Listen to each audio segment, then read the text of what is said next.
Occasion ఏదైనా location ఎక్కడైనా తెలుగువారి వేడుక అంటే ఆలివ్ మిఠాయి ఉండాల్సిందే. ఆంధ్రప్రదేశ్ రాజధాని అమరావతిలో అంతర్జాతీయ విమానాశ్రయం ఎక్కడ రాబోతోంది? ఈ అంశం చుట్టూనే చాలా రకాల చర్చలు జరుగుతున్నాయి. దీనికి ప్రధానమైనటువంటి కారణం విమానాశ్రయం రావడం కంటే కూడా విమానాశ్రయానికి సంబంధించి భూ సేకరణ లేదా భూ సమీకరణ ఎక్కడ జరుగుతుంది, ఏ ప్రాంతంలో జరుగుతుంది, దీని చుట్టూనే చర్చ నడుస్తుంది. దీంతో పాటు ఫేజ్ 2 అమరావతి కోసం ల్యాండ్ పూలింగ్కి ఆంధ్రప్రదేశ్ ప్రభుత్వం సన్నద్ధమవుతుంది అనేటువంటి ప్రచారం కూడా జోరందుకుంటుంది. అయితే అమరావతిలో విమానాశ్రయానికి సంబంధించినటువంటి ప్రణాళిక మాత్రం ఒక అడుగు ముందుకు పడినట్టే మనం చెప్పాలి. ఎందుకంటే గతంలోనే దీని గురించి సుమన్ టీవీలో వీడియోస్ చేశాము. అప్పటికి ఏమీ లేదు, విమర్శలు కూడా ఎదుర్కొన్నాం. కానీ తర్వాత వైబిలిటీ సర్వేకి సంబంధించి టెండర్స్ రిలీజ్ చేయడం, సివిల్ ఏవియేషన్ మినిస్ట్రీ ముఖ్యంగా అమరావతి, శ్రీకాకుళం ప్రాంతాల్లో విమానాశ్రయాల నిర్మాణానికి సంబంధించి అనువైనటువంటి భూములు, ప్రాంతాల పరిశీలన పైన ఇప్పుడు కసరత్తు జరుగుతున్నటువంటి పరిస్థితి ఉంది.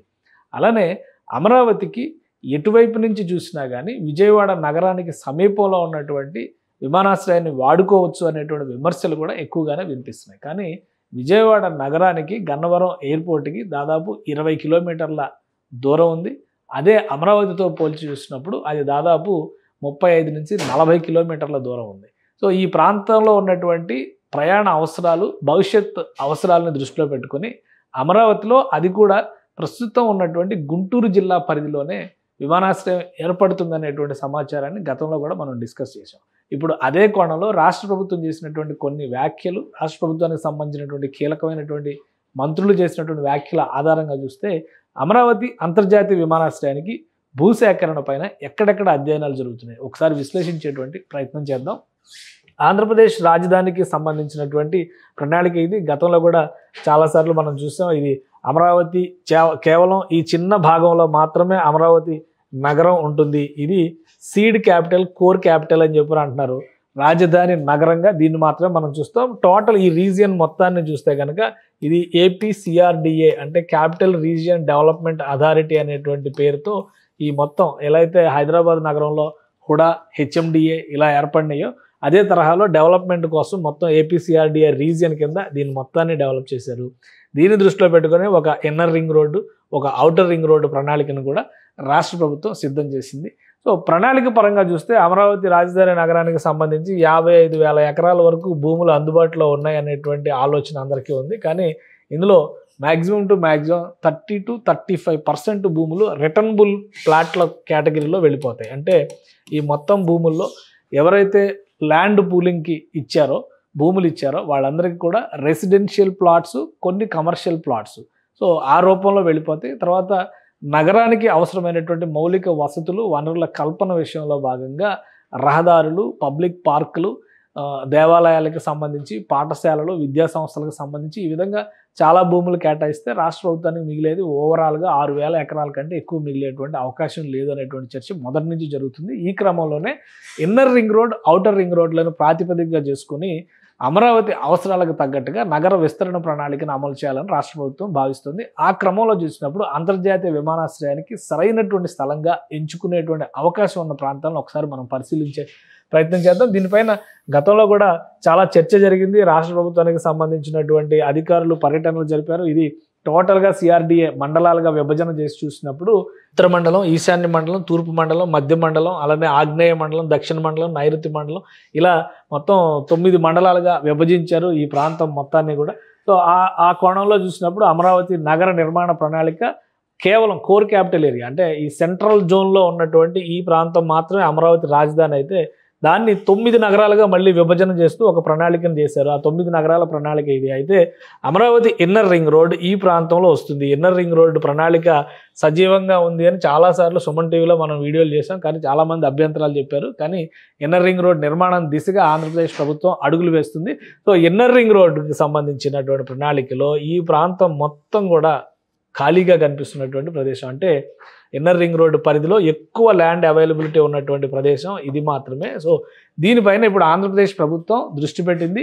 ముఖ్యంగా రాజధానికి సమీపంలో అంటే రాజధాని నగరం పరిధిలో కాకుండా రాజధానికి సమీపంలో ఉండే విధంగా అంతర్జాతీయ విమానాశ్రయాన్ని రూపొందిస్తే అటు గుంటూరు నగరానికి, ఇటు అమరావతి నగరానికి మధ్యస్థంగా ఈ కొత్త ప్రాంతం ఉంటుందనేటువంటి అంచనాను వేస్తున్నారు. ఈ క్రమంలోనే ఈ ప్రాంతంలో అధ్యయనాలు జరుగుతున్నట్టుగా తెలుస్తుంది. భూముల సేకరణకు సంబంధించినటువంటి అవకాశాలు, అలానే ఒకవేళ ల్యాండ్ పూలింగ్కి కనుక రైతులు ఆసక్తిగా ఉంటే ఆ ప్రాంతాల్లో ఏ విధంగా ప్రణాళికను అమలు చేయాలనేటువంటి ఆలోచన. ఇది మొత్తం inner ring road, outer ring రోడ్తో కలిపి ఉన్నటువంటి మ్యాప్. ఒకసారి దీన్ని చూస్తే మనకు అర్థమవుతుంది. ఈ బ్లూ సర్కిల్ అంతా inner ring road, red circle అంతా outer ring road. Outer ring road పరిధిలో గుంటూరు నగరం కూడా ఉంది. ఇక్కడ అవుటర్ రింగ్ రోడ్ పరిధిలో విజయవాడ నగరం ఇన్నర్ రింగ్ రోడ్ పరిధిలోకి వచ్చేసేటువంటి పరిస్థితి ఉంది. ఇన్నర్ రింగ్ రోడ్ పరిధిలో అమరావతి నగరం, విజయవాడ నగరం ఈ రెండు ఉంటాయి. ఇక్కడ కొంత భాగం ముఖ్యంగా తాడేపల్లి, మంగళగిరి మున్సిపాలిటీకి సంబంధించినటువంటి ప్రదేశం. సో అందుకనే ఇప్పుడు 4 నగరాల సమాహారం అనేటువంటి చర్చ పదే పదే అమరావతికి సంబంధించి జరుగుతుంది. ఈ నేపథ్యంలో ఇక్కడ ఉన్నటువంటి భూముల అవకాశాలను దృష్టిలో పెట్టుకొని ఇన్నర్ రింగ్ రోడ్డు పరిధిలో ఖాళీగా ఉన్నటువంటి ప్రాంతాలని, అంటే ల్యాండ్ పూలింగ్ లేదా ల్యాండ్ ఎక్విజిషన్ అనేటువంటి కోణంలో 2 విషయాలపైన రాష్ట్ర ప్రభుత్వం అధ్యయనం చేస్తుంది. ముఖ్యంగా ఇన్నర్ రింగ్ రోడ్ ఆనుకుని ఉన్నటువంటి ఈ బ్లాక్ స్పేసెస్, ఇది మొత్తం కూడా రాజధాని నగరంలోకి వచ్చేటువంటి ప్రాంతం కాదు.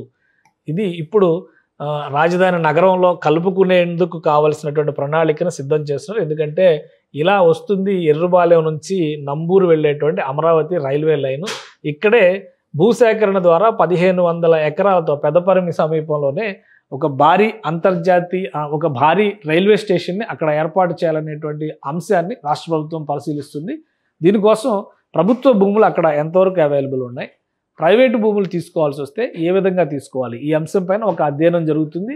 ఇది పాయింట్ నెంబర్ 1 అయితే, రెండవ అంశం అంతర్జాతీయ విమానాశ్రయానికి సంబంధించి ఈ ప్రాంతం పరిధిలోనే ఇప్పుడు అధ్యయనాలు విస్తృతంగా జరుగుతున్నట్టుగా తెలుస్తుంది. ఇక్కడ ప్రత్యేక బృందాల ద్వారా పరిశీలన జరిపేటువంటి ప్రయత్నం జరుగుతుంది. ప్రత్యేక బృందాలు ఇందులో ఎక్కడెక్కడ భూములు ఎంత అవైలబుల్ ఉంది, ఆ భూముల్ని ఏ విధంగా మనం తీసుకుని ఉపయోగించడానికి అవకాశం ఉంటుందనేటువంటి అంశాలపైన రాష్ట్ర ప్రభుత్వం ప్రత్యేకంగా ఫోకస్ పెట్టింది.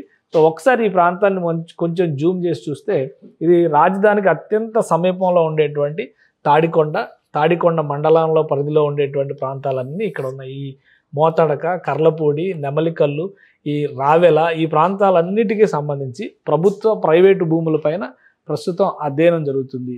అమరావతి అంతర్జాతీయ విమానాశ్రయానికి 5000 ఎకరాల భూములు అవసరమైతే కనుక ఈ ప్రాంతం నుంచి భూములు సేకరించడానికి ఎక్కువగా స్కోప్ ఉంది.